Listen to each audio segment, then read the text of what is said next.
In 1941, Europe was at war, and physics stopped being a classroom subject.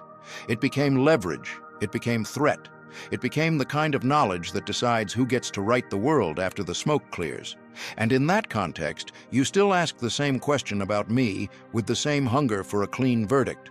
Did I try to build an atomic bomb for Nazi Germany, or did I deliberately prevent one? You want a single sentence that ends the debate. You want a label. You want it to be easy. If you want a neat confession, a single document, a tidy moral label you can stick to my forehead, you are going to leave unsatisfied. Wrong frame.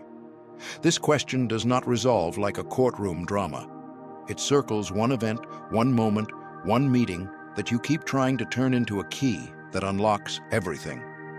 One private meeting in Copenhagen in 1941, me and my former mentor, Niels Bohr. Denmark was occupied. A German physicist speaking to a Danish physicist was not a neutral act. Every sentence carried political weight.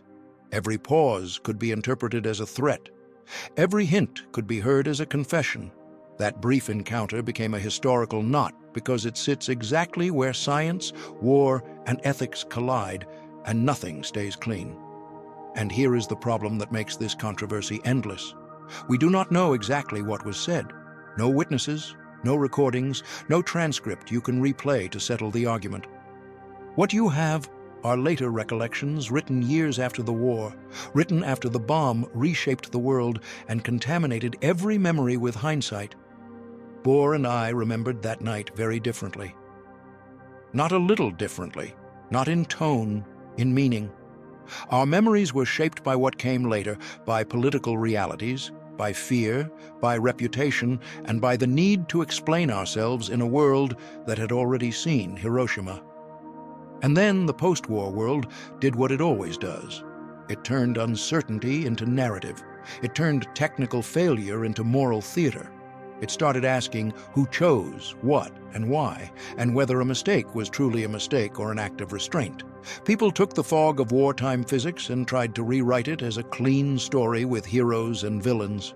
So, I am not going to feed you a myth. I am not giving you comfort. I am giving you structure. I am going to focus on what existed in 1941, what the physics actually allowed, and what was realistically available to the people inside Germany's nuclear effort. Technical limits, material limits, industrial limits, personal motives, historical pressure. And above all, I am not going to judge this with modern certainty. That is the easiest kind of intelligence, hindsight. I am going to keep the uncertainty that actually existed at the time because that uncertainty is the only honest frame. Was Nazi Germany really close to building an atomic bomb? You love the nightmare story, the imminent Nazi bomb, the cinematic version where Germany was one breakthrough away and one moral decision away. It survives because it is dramatic. It does not survive because it matches the structure of the German program. What we called the Uranium, the Uranium Club, was not a bomb project in the modern sense, not even close. It was not a Manhattan project. It was not a unified industrial machine built to produce a weapon on a deadline. It was a loose research effort created to explore whether fission could be useful for energy or weapons. It lacked a clear objective, a defined timeline, and the industrial framework required to convert theory into a deliverable bomb. Start with enriched uranium because this is the simplest choke point. If you miss this, you miss everything. Germany did not possess enriched uranium in meaningful quantities, and enriched uranium is not a detail you get to wave away. Producing it requires massive separation facilities, enormous electricity, long-term planning, and industrial commitment.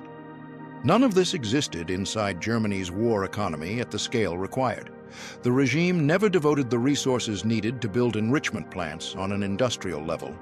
Without enriched uranium, a bomb was not a practical engineering path.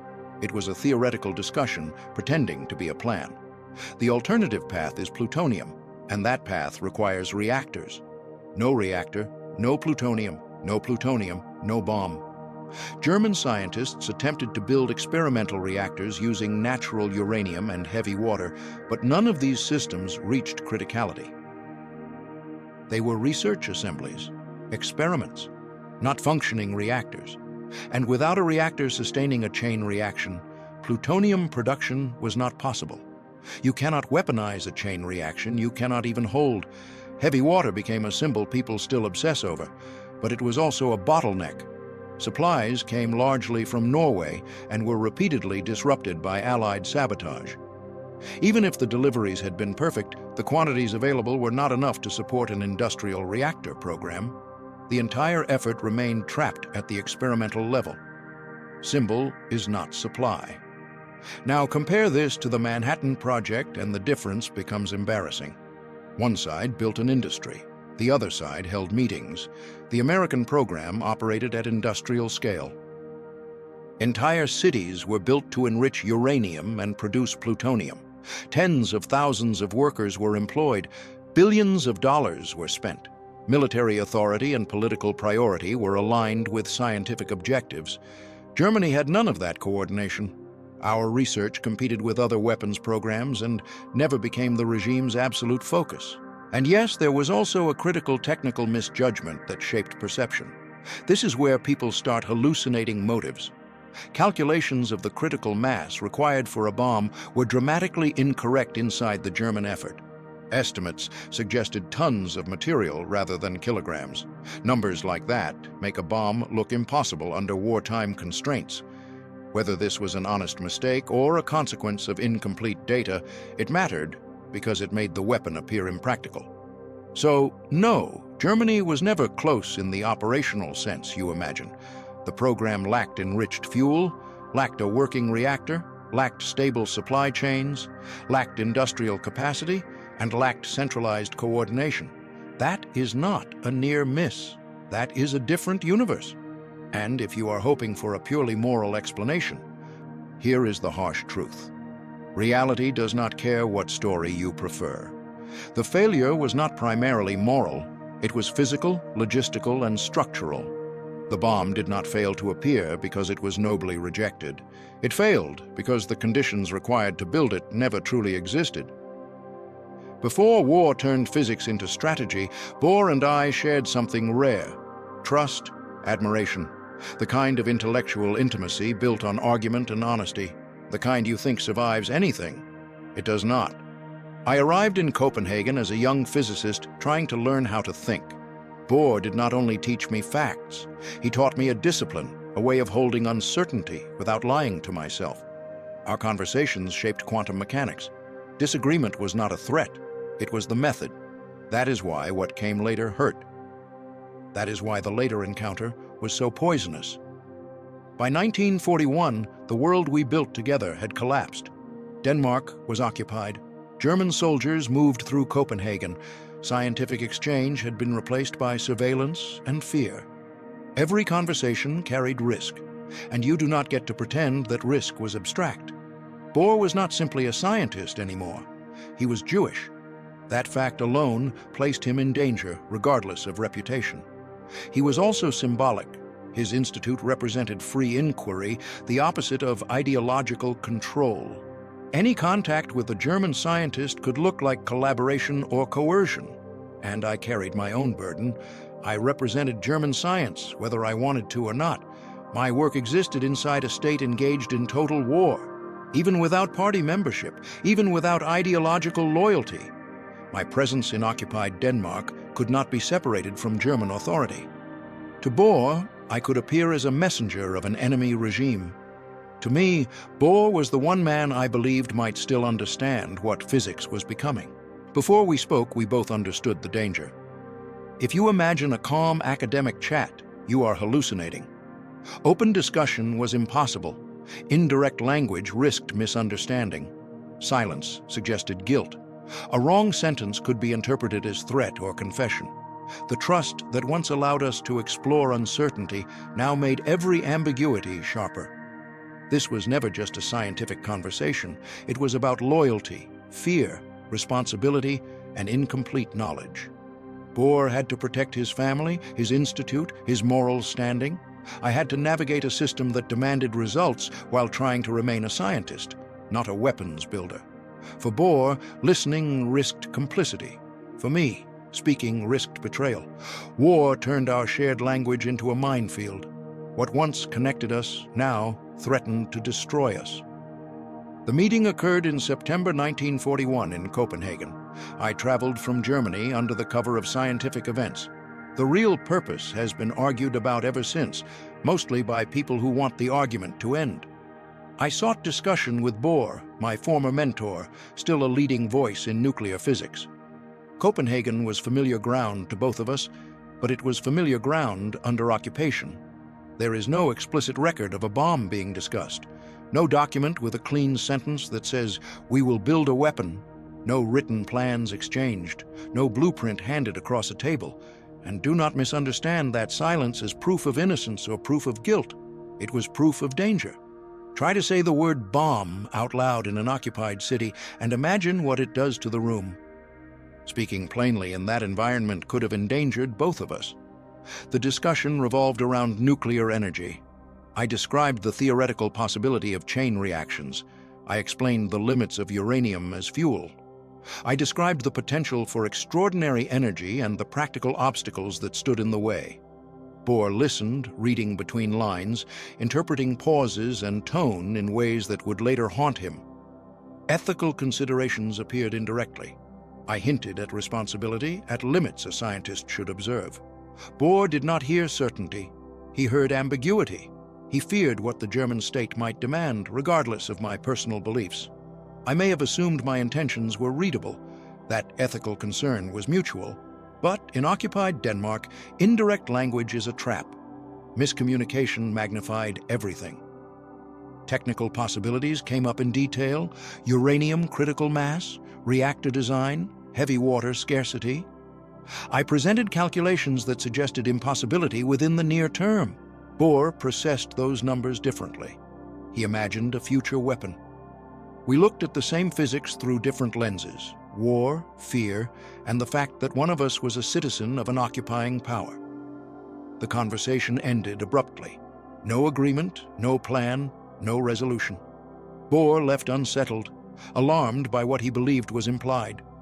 I left believing my limitations and warnings had been understood. We can confirm the date and place. We can confirm we met. We can confirm the general scientific topics.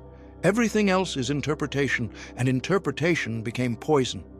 And poison spreads faster than facts. We left Copenhagen physically intact, but something in our friendship fractured that night, and it never truly healed.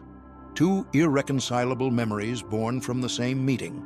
After the war, when the atomic bomb became reality, I began explaining my role. My version of Copenhagen emerged through interviews, lectures, and memoirs. I framed myself as a physicist trying to understand limits, not a man building a weapon. In my account, I went to Copenhagen to gauge feasibility, to find out how far Bohr believed an atomic bomb could realistically be built during wartime. I wanted to know whether physics itself placed a boundary no nation could cross under those constraints. I also described a second motive, a hope, unspoken, that physicists across borders might reach a tacit restraint, that scientists might share responsibility beyond nationality. I suggested that indirect language was intentional, designed to avoid explicit statements under occupation while still signaling ethical concern. And yes, I insisted that I never intended to build an atomic bomb for Germany. I emphasized obstacles, limited resources, and incorrect mass estimates.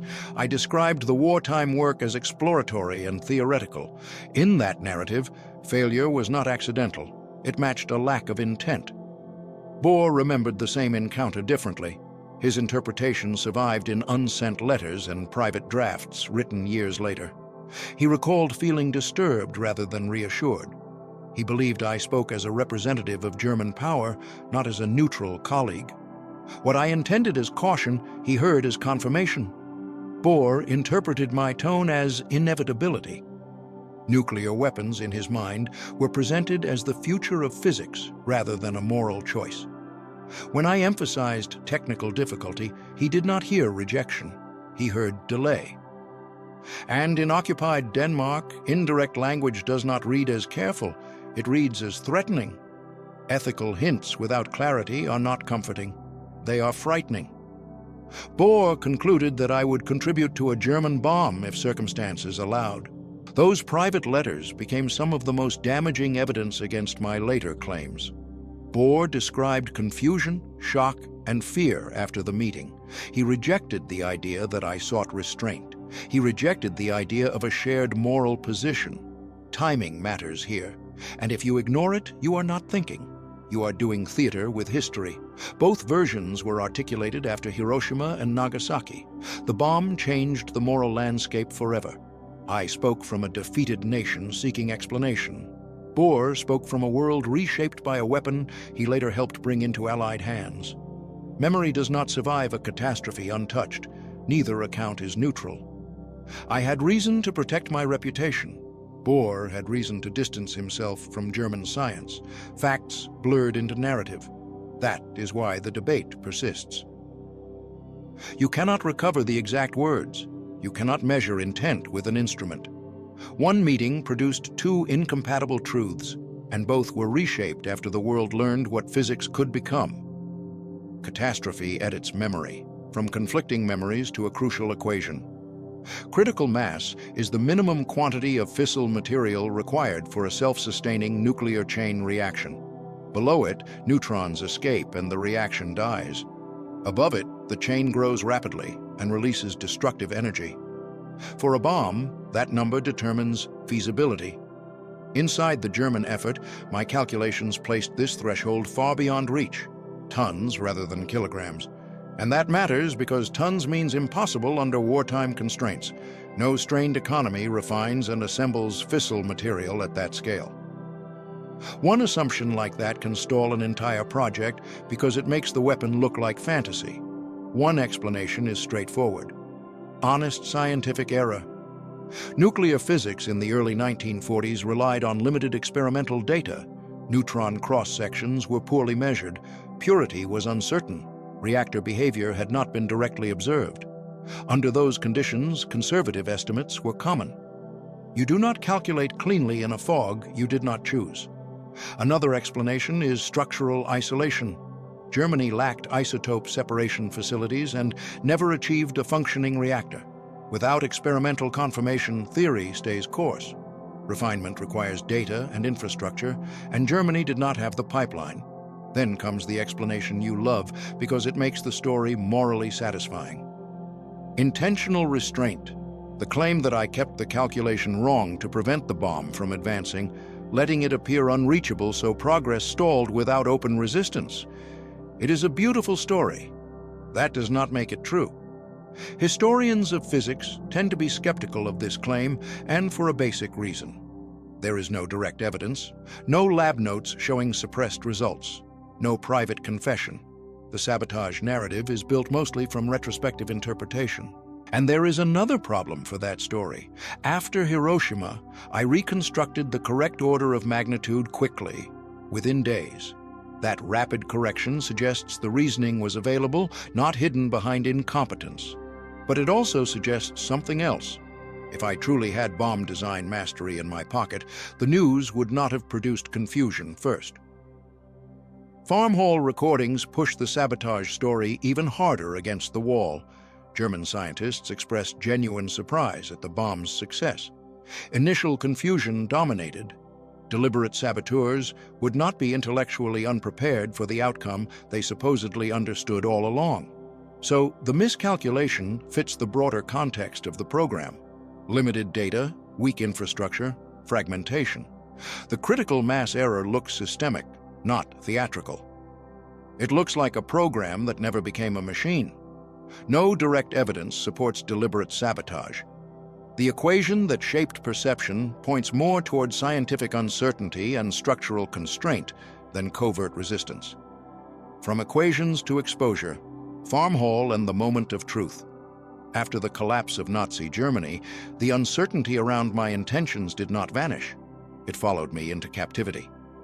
In the summer of 1945, Allied forces detained Germany's leading nuclear scientists and transported us to a secluded house in England called Farm Hall. The purpose was simple: observe us without performance, without speeches, without a public. We were recorded without our knowledge. Farm Hall became an unintended test of reaction. No speeches, no rehabilitation, just instincts. The group included me, Otto Hahn, Carl Friedrich von Weizsäcker, and others central to the German nuclear effort. We believed we were isolated. We were not. On August 6, 1945, we were told that an atomic bomb had been dropped on Hiroshima. Our immediate response was shock, disbelief. Some assumed propaganda. The scale of destruction contradicted what we believed feasible. My reaction mattered most because you loved to treat me as the hinge of the story. I expressed confusion about how the bomb had been built. I offered incorrect initial explanations while trying to reconcile the news with my understanding of nuclear physics.